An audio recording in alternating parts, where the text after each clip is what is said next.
বন্যা ট্যুর ২০২৪ আগস্টের বন্যা ট্যুরে আমরাও গিয়েছিলাম। আর এই বন্যা ট্যুরে আমরা কি কি করেছি দেখুন। এই যে দেখুন, আমাদের মতো অনেকেই বন্যা ট্যুরে যাচ্ছে বোর্ড নিয়ে। আমরাও বোর্ড নিয়েছি, আমাদের বোর্ড সামনের গাড়িতে। বন্যা মানে পানি আর পানি, আপনারা তো জানেন। এই যে দেখুন, রাস্তার পাশে পানি, যেখানেই তাকাবেন শুধু পানি আর পানি। এটা হলো মেইন সড়ক, এই সড়কও পানি। এই বন্যা ট্যুরে যাওয়ার জন্য আমরা একটি ফান্ড খুলেছি, যেখানে আমাদের এলাকার বাসীরা আমাদেরকে বিভিন্ন রকম সাহায্য সহযোগিতার হাত বাড়িয়েছে। কেউ দিয়েছে অর্থ, কেউ দিয়েছে বস্ত্র, কেউ দিয়েছে শুকনা খাবার। কি ভাবছেন, এই ট্যুরটা একটু ভিন্ন তাই না? ভিন্ন তো হবেই, কারণ এটা বন্যা ট্যুর। সামনে দেখুন, আরো অনেক কিছু দেখার আছে। আগেই বলেছিলাম, বন্যা ট্যুরে যাওয়ার আগে আমরা আমাদের এলাকায় একটা ফান্ড কালেক্ট করেছি, যেখানে অনেকে আমাদেরকে সাহায্য সহযোগিতার হাত বাড়িয়েছে। আর সেই সাহায্য সহযোগিতার ভিতরে ছিল অনেকগুলো কাপড়, যেগুলো আমরা এখন বন্যার্থীদের মাঝে বিতরণ করে দিচ্ছি।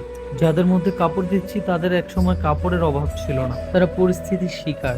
আমরা অবশ্যই একে অপরের ভাই ভাই। এই ট্যুরে আমরা এই উদ্দেশ্যেই বের হয়েছি, আমরা আমাদের ভাইকে সাহায্য সহযোগিতার হাত বাড়াবো। আমরা আবার বিপদে পড়লে আমাদের ভাইয়েরা আমাদেরকেও হেল্প করবে। যারা আসলে ফেসবুকে এই বন্যা ট্যুর নিয়ে হাসি ঠাট্টা মেতে উঠেছেন, তাদেরকে বলছি, নিজেকে নিজে একবারও প্রশ্ন করেছেন কি, আপনি কি করেছেন চার দেয়ালের মাঝে বসে? যাই হোক, এই যে দেখতে পাচ্ছেন এখানে অনেকেই ফোন চার্জ দিচ্ছে। এই বন্যা ট্যুরে আসলে অন্তত আপনি এই কষ্ট করতে হবে, এই কষ্ট স্বীকার করতে হবে আপনার। আপনি এখানে কোনো রকম বিদ্যুৎ পাবেন না, কোনো রকম নেটওয়ার্ক পাবেন না। এই ট্যুরটা একটু কষ্টকর, তারপরও এখানে আনন্দ রয়েছে। একটি মাল্টিপ্লাগে কতগুলো মোবাইল ফোন চার্জ দিচ্ছে।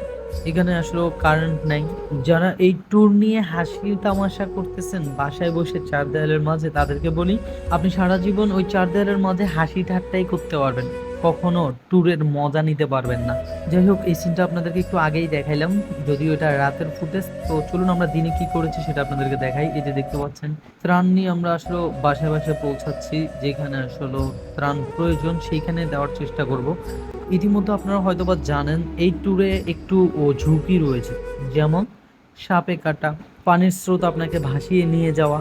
এত ঝুঁকি জেনেও আমরা এই ট্যুরে এসেছি, কারণ আমরা আমাদের ভাই বোনদেরকে উদ্ধার করব এবং তাদেরকে খাবারের ব্যবস্থা করে দিব। আর আপনি আপনার বাসায় চার দেয়ালের মাঝখানে বসে হাসি তামাশা করুন। রাত ঘনিয়ে এসেছে, আমাদের ট্যুর এখনো শেষ হয়নি। আমরা যাচ্ছি তাদের কাছে যারা না খেয়ে আছে, যারা একটু খাবারের আশায় পথ চেয়ে আছে।